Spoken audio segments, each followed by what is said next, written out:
Баарыңыздарга кутман күн достор. Мен каналыма кош келдиңиздер. Бүгүн сиздер менен үй шартында үйдөгү бар азыктардан ушундай аябай даамдуу пирог бышырабыз. Рецептти жоготуп албоо үчүн менин каналыма жазылып, коңгуроо белгисин басып коюңуз. Керектүү азыктардын өлчөмдөрүн описание бөлүмүнө жазып кетемин. Ошол жерден көрүп алсаңыздар болот. Пирогдун камырын даярдоо үчүн идишибизге 4 жумуртканы чагып алабыз.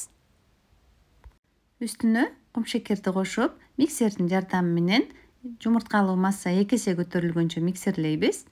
Мынакей бизде ушундай масса чыгат. Электен өткүзүлгөн унубуздун үстүнө разрыхлитель жана ванилинди кошуп, жакшылап аралаштырабыз. Идишибизди отко коюп, сүтүбүздү бышырып алабыз. Бизге кайнаган сүт керек болот. Сүттүн үстүнө өсүмдүк майын кошобуз.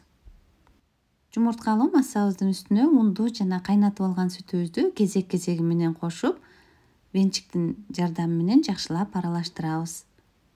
Мен бул жерде унду жана сүттү 3кө бөлүп кошуп алдым. Биздин массабыз басылып калбаш үчүн аз-аздан кошуп, жакшылап аралаштырабыз.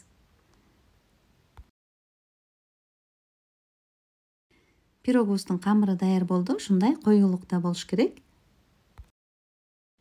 Мен пирогду 170 градус кызытылган духовкада асты үстү кошулган режимде 40 мүнөттөй бышырып алдым.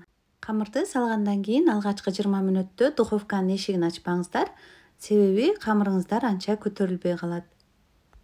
Пирогдун ичинин толуктай бышканын ушундай жыгач таякчанын жардамы менен көрүп алсак болот.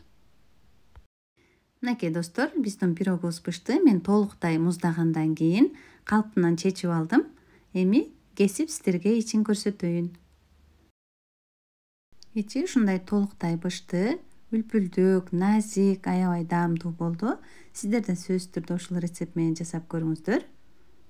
Видео жакса, лайк басып, комментарий жазып кетүүнү унутпаңыздар. Сиздер менен болгон Динара Калилова.